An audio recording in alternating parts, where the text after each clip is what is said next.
સુરતના પાંડેસરા વિસ્તારમાં એસઓજી અને મનપાના આરોગ્ય અધિકારીની સંયુક્ત રેડ દરમિયાન નકલી પનીરની ફેક્ટરી પકડી પાડી છે.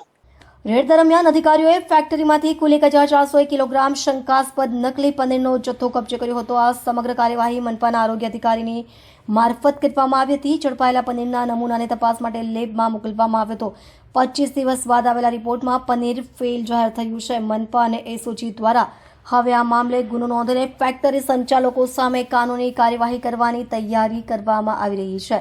ઉપભોક્તાઓના સ્વાસ્થ્ય સાથે રમત થતી અટકાવવા આ પ્રકારની કાર્યવાહી તીવ્ર કરવામાં આવશે તેમ અધિકારીઓએ જણાવ્યું છે. ખાસ નોંધ: ખાદ્ય પદાર્થો ખરીદતી વખતે હંમેશા ગુણવત્તા ચિહ્નો અને લાયસન્સ ચકાસીને જ ખરીદી કરો. ભેળસેળની ફરિયાદ માટે નજીકના ખાદ્ય સુરક્ષા અધિકારીને જાણ કરો. ફૂડ સિટી ઓફિસર સુરત મહાનગરપાલિકા. સાહેબ, કઈ જગ્યાએ શું કાર્યવાહી કરાઈ? તારીખ 3/3/2026ના રોજ અત્રેના એસએમસીના ફૂડ સિટી ઓફિસર અને એસઓજીની સંયુક્ત કામગીરી અંતર્ગત ઠેકાણો ભીડભંજન પાંડેસરા ખાતે શંકાસ્પદ પનીર બનાવવાની ફરિયાદના અનુસંધાનમાં અમે અહીંથી ગયા હતા. કેટલા કિલો પનીર ત્યાંથી ઝડપાયું?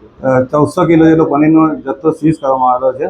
સાહેબ, નમૂનો લીધા હતા અને રિપોર્ટ આવ્યો છે, શું આવ્યું છે રિપોર્ટ? જે પનીરનો નમૂનો લેવામાં આવેલો હતો તે પનીર સબ સ્ટાન્ડર્ડ જાહેર હોય ત્યાં ફેટ, એસએનએફ અને પ્રોટીનનું પ્રમાણ જે ધારાધોરણ હોય એ નિયત માત્રામાં ન હોવાના કારણે સબ સ્ટાન્ડર્ડ છે.